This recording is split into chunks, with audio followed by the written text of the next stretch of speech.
매일 기도에 오신 여러분들을 주님의 이름으로 환영합니다. 사도신경으로 우리의 신앙을 고백하도록 하겠습니다. 전능하사 천지를 만드신 하나님 아버지를 내가 믿사오며 그 외아들 우리 주 예수 그리스도를 믿사오니 이는 성령으로 잉태하사 동정녀 마리아에게 나시고 본디오 빌라도에게 고난을 받으사 십자가에 못 박혀 죽으시고 장사한 지 사흘 만에 죽은 자 가운데서 다시 살아나시며 하늘에 오르사 전능하신 하나님 우편에 앉아 계시다가 저리로서 산자와 죽은 자를 심판하러 오시리라. 성령을 믿사오며 거룩한 공예와 성도가 서로 교통하는 것과 죄를 사하여 주시는 것과 몸이 다시 사는 것과 영원히 사는 것을 믿사옵나이다. 아멘. 하나님께 찬양을 드리는 시간입니다. 시편 104편 1절에서 18절까지 합독하도록 하겠습니다.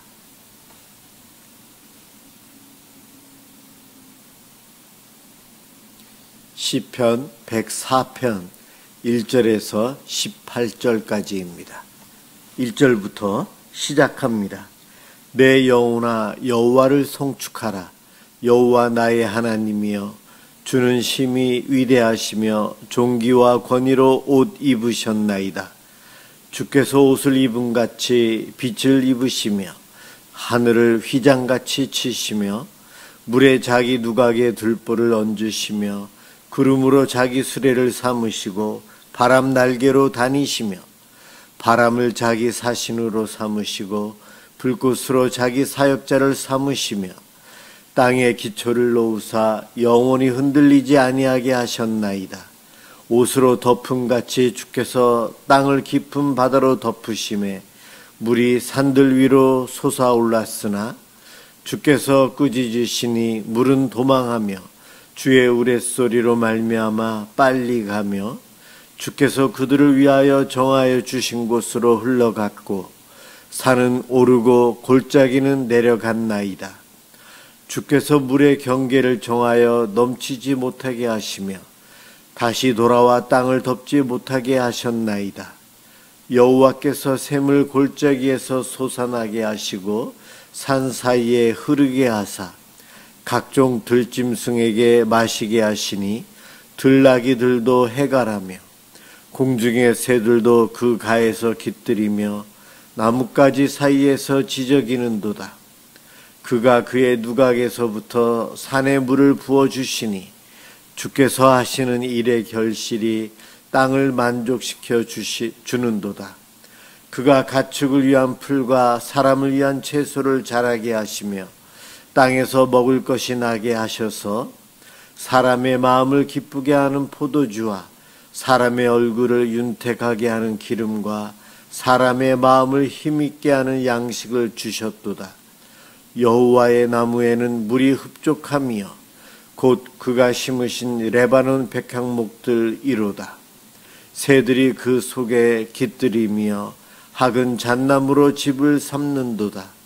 높은 산들은 사냥을 위하며 바위는 너구리의 피난처로다. 아멘. 오늘 함께 볼 하나님 말씀 요한복음 5장 1절에서 9절까지입니다.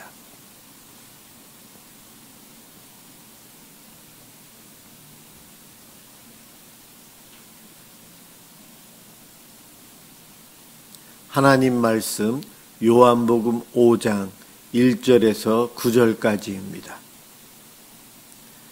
1절부터 제가 봉독하겠습니다.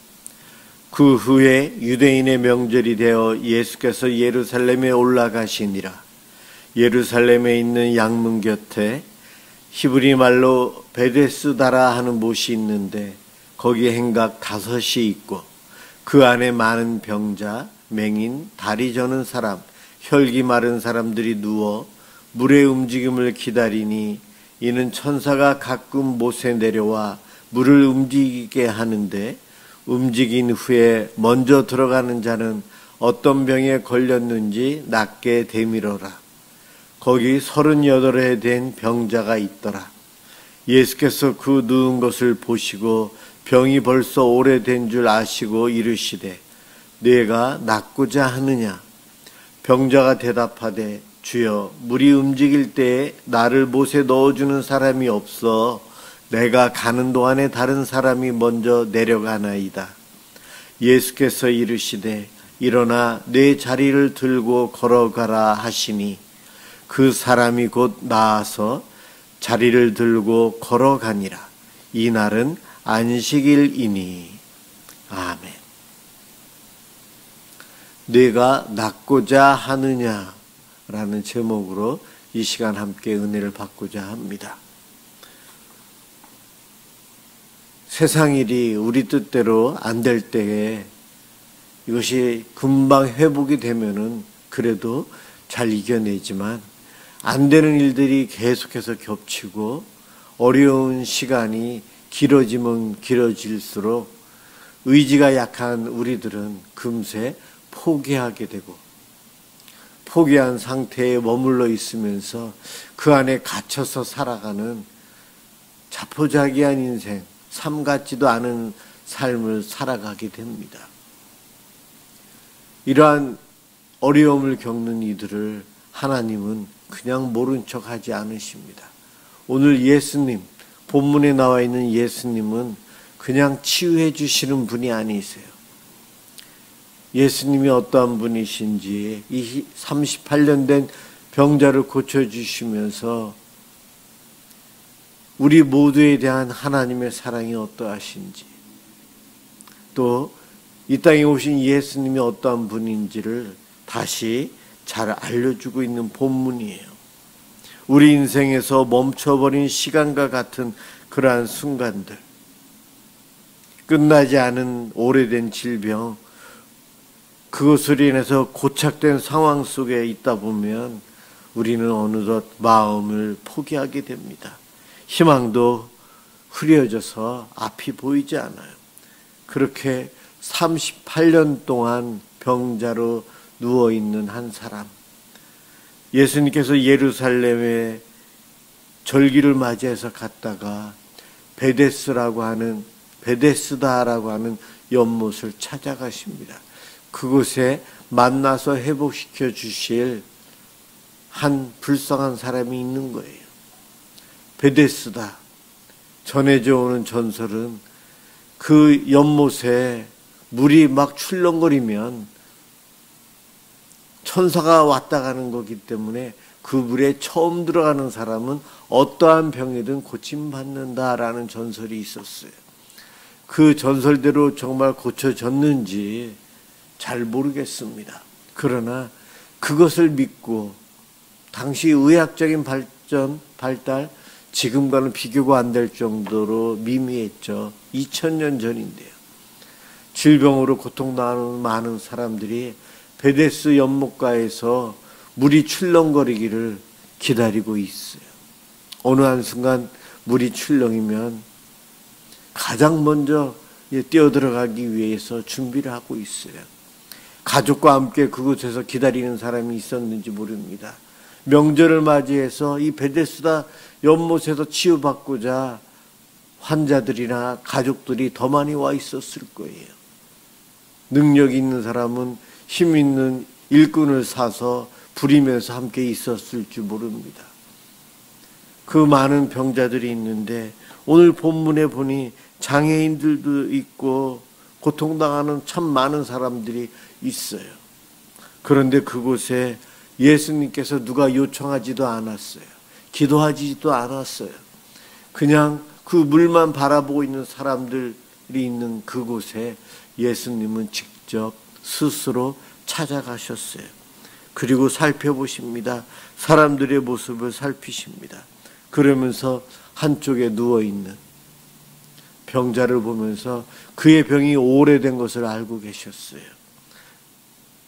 그 사람은 38년 동안 누워있으니 그가 오늘 예수님께 한 이야기대로 물이 출렁거려서 내가 가고자 하지만 그 사이 동작 빠른 다른 이들이 먼저 가서 물에 들어갑니다.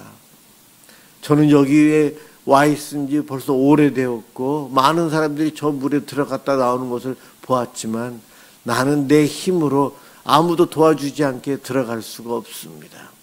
다른 사람을 나를 뛰어넘고 나를 제치고 저 물로 달려가지만 나는 그럴 능력이 없어요. 그의 말은 희망이 없다는 거예요.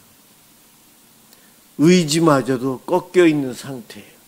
소망이 없고 의지마저 꺾이면 사람들이 잘하는 것이 무엇인지 아십니까?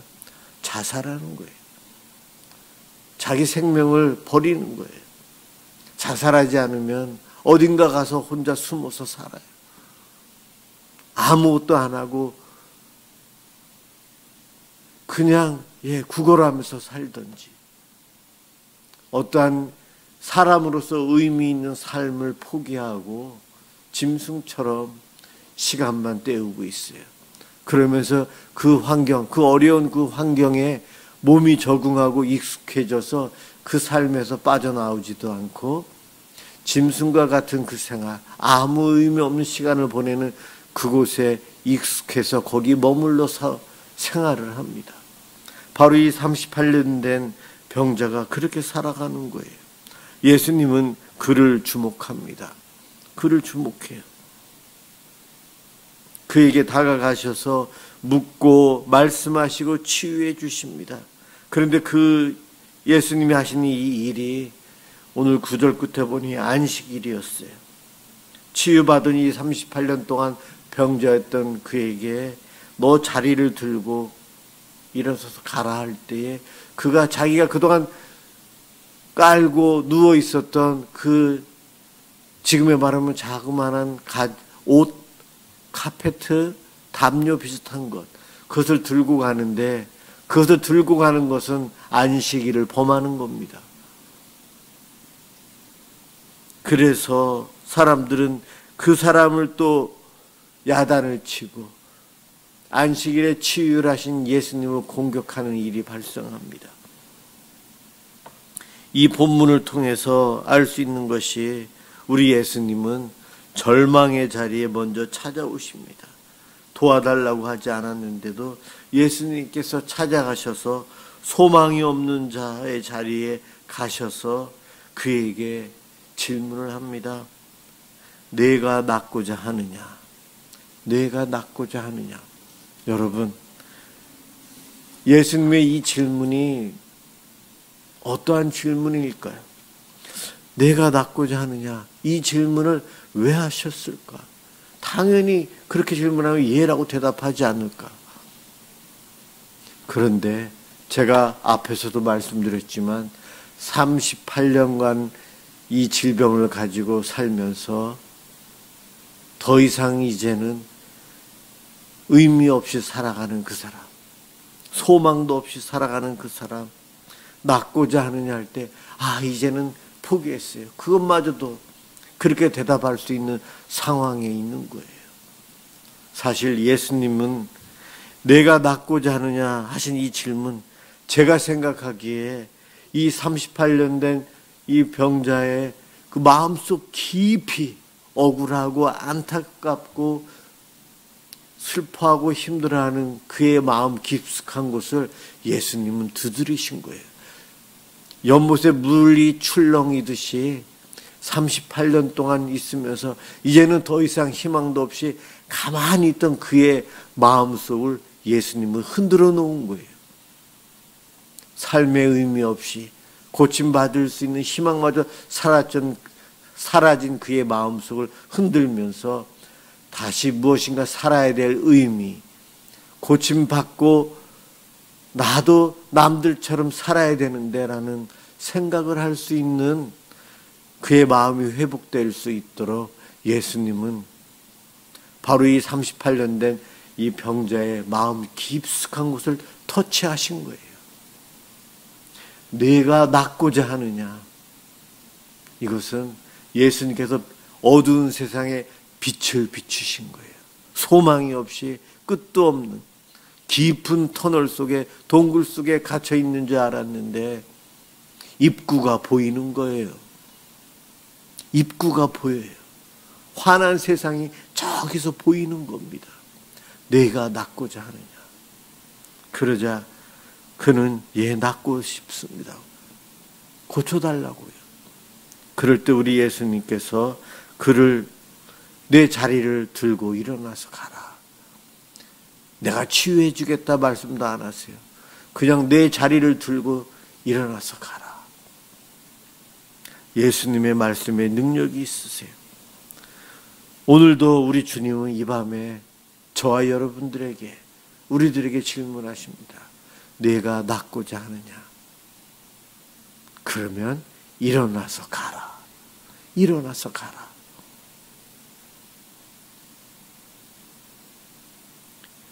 우리도 믿음 생활합니다. 신앙생활 오래 하지만 무기력한 믿음, 나의 신앙생활 변함없이 충성돼야 한다고 하지만 아무런 은혜보다는 몸이 건조한 생활, 기도도 계속하지만 응답이 없는 것 같고, 기도를 하지만 기대하는 마음이 없어요. 주일날 여러분 예배당에 올 때에 기대하는 마음, 기쁨, 간절함의 마음을 가지고 예배당을 향해서 오고 있습니까? 아니면 그냥 주일이니까 예배당에 가야지, 마당이라도 밟고 와야지, 수십 년간 주일 성수를 해오지만 이것이 내 삶에 어떠한 의미가 있고 어떠한 변화를 주는지, 지금도 나에게 도움이 되는지 잘 모르겠어요. 이렇게 신앙생활 안 하는 것 같은, 하는 것 같으면서도 안 하고 있는 우리들에게 예수님은 내가 낫고자 하느냐, 우리의 마음을 흔들어 놓으십니다. 그럴 때에 너 정말 새로워지고 싶니? 예수님이 묻는 거예요. 예, 회복되길 원합니다. 부흥을 원합니다. 건강해지길 원합니다. 더 의미 있게, 더 열심히 열정적으로 살고 싶습니다. 믿음의 고백에 이렇게 반응하는 우리가 되어야 합니다. 이 38년 된 환자는 예수님 말씀에 믿음으로 반응한 것도 아니요, 예수님의 그 권능의 말씀에 압도되어서 그대로 순종합니다. 자리를 들고 일어나요. 38년 동안 깔고 있었던 그 자리를. 예수님 말씀에 회복의 능력이 있어요. 회복의 능력이 있습니다. 사람이 도와주는 것, 신비한 연못의 물의 능력, 이것보다도 더 확실한 능력은 예수 그리스도의 말씀에 있습니다. 우리는 성경을 읽으면서, 설교를 들으면서, 성경을 공부하면서, 믿음의 성도들과 함께 교제하면서 주님의 음성을 듣습니다. 그 음성은 신비적인 것이 아니고 예수님의 능력으로 나타납니다. 예수님의 말씀 한마디에 38년 된 병자가 고침받았다. 고침받을 수 없는 질병이 치유된 거예요. 이러한 회복의 능력이 있는 말씀, 우리가 체험하며 살아야 합니다. 주님의 음성에 반응만 하면 변화가 시작되고 새 삶이 시작됩니다. 오늘 읽지는 않았지만 14절에 보면, 보라, 내가 나았으니 더 심한 것이 생기지 않게 다시는 죄를 범하지 말라. 이 치유받은 그 사람에게 예수님께서 다시 찾아가셔서 이제는 함부로 살지 말고 믿음으로 선하게 죄 짓지 않고 살아라 말씀합니다. 주님의 은혜를 체험하고 회복을 체험하고 기도응답을 체험하고 말씀을 드리고 예배를 드리면서 찬양을 하면서 주님의 살아계심을 체험하면 그대로 그냥 만족하고 사는 삶, 그것이 아니라는 거예요. 체험한 이후로 우리는 새로운 삶이 시작돼야 합니다. 그 은혜로 인해서, 은혜를 간직하고 가만히 있는 것이 아니요, 그 은혜로 인해서 내일의 삶은 좀 더 변화가 있어야 되고 달라져야 돼요. 믿음의 고백이 달라야 되고 내 열정이 달라져야 되고 일어나서 우리는 하나님 나라를 향해서 말씀의 순종을 향해서 걸어가야 합니다. 오늘도 이 기도 시간을 통해 주님은 우리에게 오셔서 말씀해 주실 거예요. 그 은혜를 누리고 살아가시길 주님의 이름으로 축원합니다. 기도하겠습니다. 사랑의 하나님 감사합니다. 우리를 회복시켜 주실 예수님을 보내주시고 정말 우리보다도 먼저 이 땅에 오셔서 우리의 회복을 허락하여 주시니 감사를 드립니다. 일어나 걸어라 주님이 말씀하시면 믿음으로 저희들 반응할 수 있도록 순종할 수 있도록 도와주옵소서. 하나님께서 베풀어 주시는 그 은혜를 체험하는 순간부터 우리들은 머물러 있지 않고 새 삶을 시작할 수 있도록 아버지여 도와주옵소서. 오늘 은혜를 경험하고 이 이후로는 그 은혜를 누리는 자다운 삶을 살아감으로 하나님의 백성으로서 충성되이 살게 하여 주시옵소서. 마음 아파하고 힘들어하고 어려운 시간을 보내고 있는 이들에게 주님 다가가셔서 치유해 주시고 회복시켜 주시옵소서. 그 은혜를 우리 모두가 누리게 하여 주옵소서. 고맙습니다. 예수 그리스도의 이름으로 기도드립니다. 아멘. 주기도문 하도록 하겠습니다. 하늘에 계신 우리 아버지여, 이름이 거룩히 여김을 받으시오며 나라가 임하시오며 뜻이 하늘에서 이루어진 것 같이 땅에서도 이루어지이다. 오늘 우리에게 일용할 양식을 주시옵고 우리가 우리에게 죄 지은 자를 사하여 준 것 같이 우리 죄를 사하여 주시옵고 우리를 시험에 들게 하지 마시옵고 다만 악에서 구하시옵소서. 나라와 권세와 영광이 아버지께 영원히 있사옵나이다. 아멘. 오늘은 우리나라 이민족을 위해서 하나님의 긍휼과 은혜가 있도록 위해서 기도하겠습니다.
성도들이 세상에서 살아가도록 도와주옵소서.